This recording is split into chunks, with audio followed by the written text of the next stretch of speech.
Hey team, Mike here at After 40 Fitness and after40fitness.ca. Today's going to be just a bit of a rant. I just want to share some stuff to you right from the heart and just what I'm thinking, what I'm seeing, what I'm feeling, and you decide if it's something that you agree with. By all means, you can put comments down below if you agree or disagree. And hey, I'm going to run with it real quick here. You're just going to bear with me for 8 minutes or so while I tell you where I think we need to improve as a group in this keto low-carb Atkins space. By the way, if this is your first time to my channel, please don't hesitate to hit that like button and subscribe. Putting out 2 or 3 videos a week. And the reason is probably, if we're honest, about 90% of people come to keto and Atkins to lose weight. I don't know about you, but I certainly did. I weighed 260 and I had 70 pounds to lose. What's really cool about it is along the way, I learned how good Atkins and now keto are for so many things. And so while I do think that 90% of people come to Atkins and keto for the purpose of losing weight, once you're here and you all of a sudden begin to realize that, oh my God, your adrenal fatigue is better, your PCOS is less problematic, your leaky gut, your SIBO, your candida, not so much of a problem. People are seeing benefits from in the realm of infertility, poor sleep, right? Fibromyalgia, could be something like histamine responses, damaged thyroid, metabolic syndromes. It could be something as simple as insulin resistance, even diabetes. People are seeing improvement. Could be hypertension and high blood pressure. Lots of congenital heart issues. People are seeing improvement right up to, of course, neurological, central nervous system, not to mention Alzheimer's. Huge improvements in the Alzheimer's space. Keto and low carb are being considered as a treatment for cancer even. I mean, if there is a panacea in our lifetime, I think you'd agree. It looks like it's going to be being in ketosis. Where I'm going with this is so many good things, but it's not just a panacea. I think if you'd agree with me, there's a lot of downsides to keto, low carb Atkins that I think we need to talk more about. There's no level set going on here. There's no setting of expectations. You know, and I'll give you an example. 20 years ago, we had so little science. In the 90s, almost 30 years ago, we had so little science around low carb keto Atkins. I mean, we didn't even understand how simply being in ketosis would, or that migration into ketosis could mess up our electrolytes. You know, I kid you not. We thought back in the early 90s that Atkins flu at the time was what it was called. Atkins flu was just a necessary evil of making the migration from glucose burning over to fat burning. Well, now we know that's not the case. So there's nothing about, in fact, how stupid is it? Because most people, even followers of a SAD, even standard Western American eaters of high carb, most of them go into ketosis overnight. Most of them, when their insulin and their glucose bottom out, they switch to burning fatty acids. In fact, most people who go in for a test, if they get tested for ketones, will get 0.1, 0.2 overnight. So the whole, it's just our migration from being a glucose burner to a fat burner that causes the keto flu is bullshit. No, it's not. It's electrolytes, 100%. Because how do you fix it? Up your sodium, up your potassium, up your magnesium. Now, I'm going to tell you something. In my own defense, we didn't know that back in the 90s and 2000s. We didn't know that. That's a last decade revelation thanks to science, because we couldn't talk about what we didn't understand. We couldn't talk about what we didn't even know what we didn't know. But I'll tell you something. What amazes me today is with social media the way it is, I'm 2 or 3 days in, and I got this massive headache, and I feel lethargic, and oh my God, I'm nauseous. Really? In 2020, keto flu is still a thing? Come on. You didn't jump in and insert, do a search on Keto 101? You didn't watch any of my videos? Because I cover keto flu in just about all of them. Unbelievable. And I'm just amazed that we still have people who don't do any research into a diet regimen and then go ahead and start it and then are surprised 2 or 3 days later when they don't feel well, right? So we got to spend more time talking about that, I guess. I guess we can't count on people to use their phone and do a little Google search on keto and what it takes to start keto. Had a woman write me an email the other day. She says, Mike, I've got this thing called hypochlorhydria. Hypochlorhydria. What is that? I had to look it up. I had no idea. And she explained it's low stomach acid. It's low hydrochloride in the stomach, therefore you can't digest food as well. Well, guess what? She progresses from a normal standard American diet into a keto diet. And next thing you know, she's doing carnivore. She's eating somewhere around 18 or 20 ounces of beef a day. She can't figure out why she's bloated, why she's sore, why she's cramping. She can't figure out why she's developed SIBO and leaky gut. Doesn't understand why she's got killer constipation. No one had a conversation with her. No one told her, go see a doctor. No. In fact, you know what she was told? This is just part of the migration. Don't worry. Be patient. No. There are things you can be patient about when it comes to getting fat adapted and migrating. But when you've got leaky gut, SIBO. Oh my God, when you can't digest food and you can't get the nutrients from food, you're robbing yourself of nutrients. And all she had to do was take some like betaine hydrochloride, or maybe a good protease or lipase enzymes would help, right? Especially the protease, because that's an enzyme that helps break down protein into amino acids, right? Denatures protein. Like so many good things if you just had a conversation, but in social media, all she got was be patient. Great. So I'm the one who gets the email where someone says, I was told to eat 1,000 calories a day and limit protein. And guess what? My hair is falling out. My skin is awful. It's crepey, it's blotchy. I'm getting acne where I never had that before. I'm getting keto rash. My nails are brittle and breaking all the time. Oh my God, my menstrual cycle is screwed right up if I'm even having one anymore. Like 1,000 calories and limit protein. Two of the worst things you could tell somebody. So you guys talk about protein? I love protein. I love protein too. We know you love protein. Protein rocks. Awesome. Or someone will call and say, I haven't crapped in 3 days and I don't know why. Or conversely, isn't it odd? Because either they haven't crapped in 3 days or they crap plenty and it's loose, right? So, I'm tired all the time. I can't get through the day without a nap or stimulants. And then, so what happens is not only do people get a bad vibe or a bad experience in keto and Atkins, but then they tend to go back to carbs. And now they're even more bloated. I mean, I don't understand how come I'm more bloated now than I was before I even went on keto or Atkins from the same amount of carbs. Right? Oh my goodness, it's so bad. There are others, happened to me just the other day, where someone said, man, I got low back pain. And it turns out they have kidneys. They have a kidney, well, I'm not sure what it is. I said, go get that checked out. You shouldn't have lower back pain in the kidney area. Or someone else the other day in social media said, Mike, you have any idea? I've got shoulder pain, but only in the right shoulder. Oh my God, yeah. That's translocation of pain from the gallbladder. You need to go get a CAT or an MRI or go see somebody about getting your sure enough gallstones. Right, so these are the kind of things where I'm going to tell you right now, that's my shtick. Okay, my shtick on the internet's going to be, I'm going to level set. I'm being honest and frank about the expectations of what you can get when you do this migration. That yep, all the benefits are there. You can expect good things to happen, but the migration may be a little uncomfortable. And you need to know about it if you're going to move from a SAD diet over to keto or Atkins, and then from there on to carnivore. There are some things you need to know, because make no mistake, you can absolutely lose a ton of weight here. Right? There's no doubt about it that when it comes to a caloric deficit, nothing is easier than Atkins and keto. Plain and simple. Right? We don't have our hunger. You can have the exact same caloric deficit in a high carb diet. Make no mistake, you can have a high carb diet. Many vegans do it every day. Vegans and vegetarians have a high carb diet, and yet they can also be in a caloric deficit and lose a ton of weight. So I think the difference is that we have the benefit of having the most satiating food. When you have enough fat and enough protein, right, moderate or better, then we have the easiest way of maintaining a caloric deficit, which means we also get healthy. So let's really focus on that, but it's by no means easy or automatic, right? People don't want to slow down, and that's the other big concern is, if you ever heard the phrase, you didn't put it on in 6 months, so don't try to lose it in 6 months. That's forgotten when it comes to keto. Only in the keto Atkins space could someone say, I only lost 10 pounds my first month, and man, I'm disappointed, man, I didn't succeed like everybody else. In what world is losing 10 pounds in a month a bad thing? In what world is losing 10 pounds in a month not a total freaking success? I'll tell you where, in the keto Atkins space. I kid you not, every day. Oh, I lost 12 pounds my first month. What am I doing wrong? Shut up. Not a damn thing. You're killing it. Keep doing that. The sheer number of people who disappear in the forums on a daily basis, the number of people who post and say, hey, I'm back, or this is round 2, round 3, boom, boom, boom. Or I lapsed and I put on 20 of the 30 pounds I lost before, but I'm going to get it back. I'm ready to get after it again. Seriously, that's reality. And it needs to be shared more. The reason I bring that up is because I like to share my experience over the last couple of decades.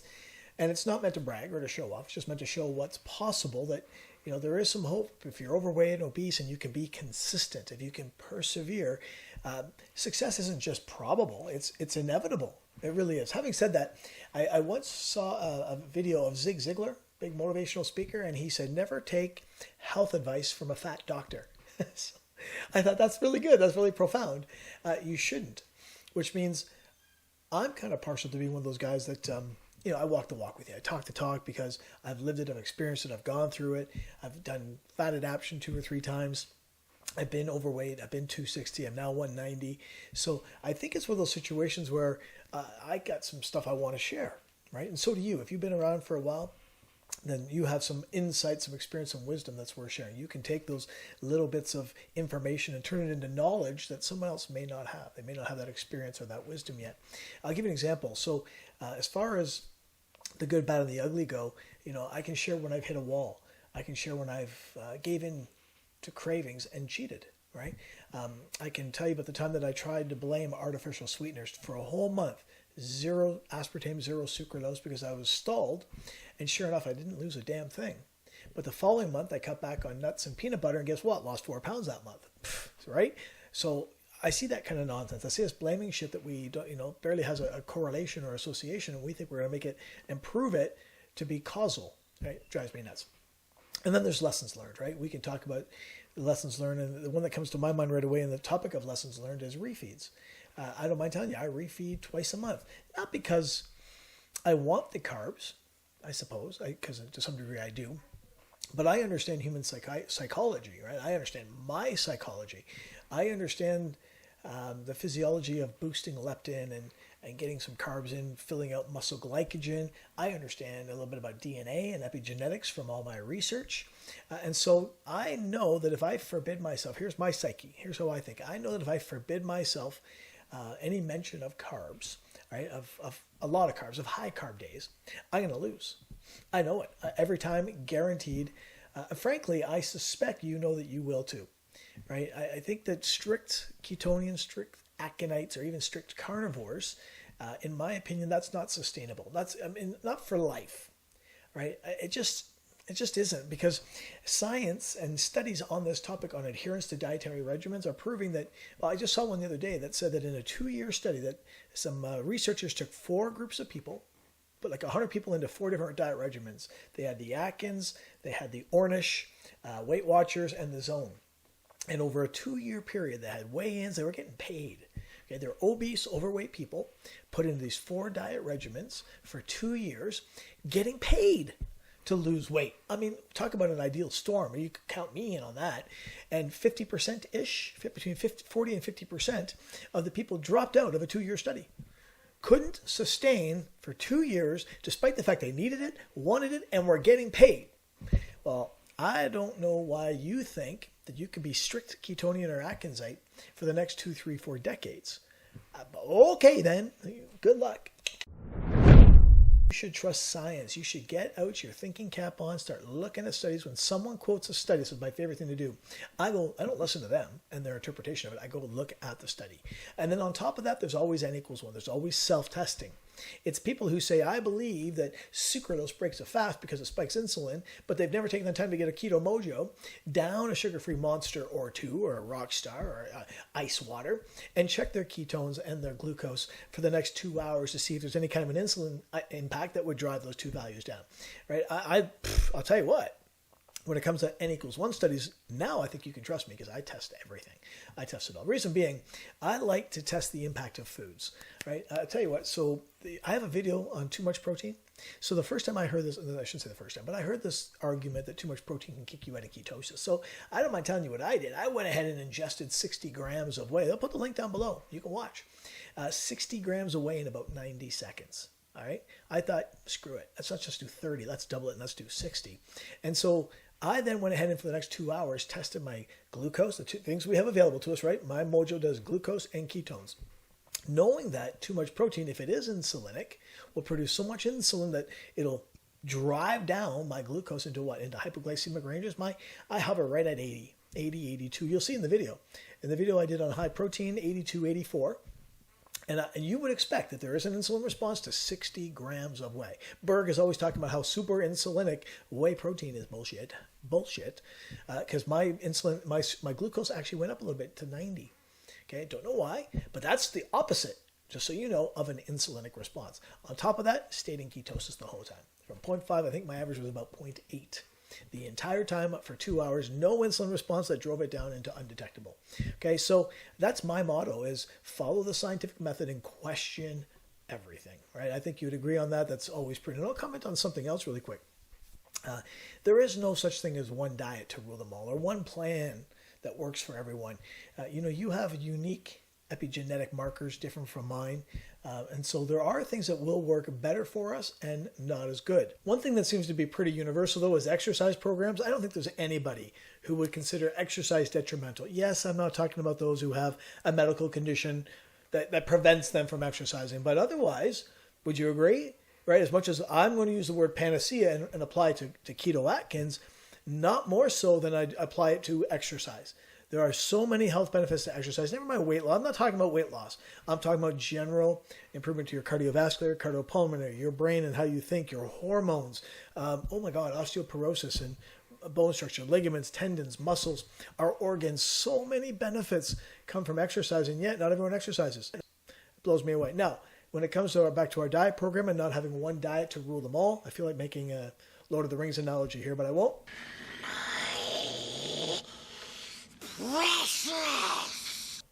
I know that when it comes to adrenal issues, thyroid concerns, autoimmune disease, women-specific issues, I'll just leave it at that, nice and summarize it. It could be Addison's, could be SIBO or Candida, could be blood sugar dysregulation, like IR, right? Insulin resistance, prediabetes, diabetes, hypoglycemia.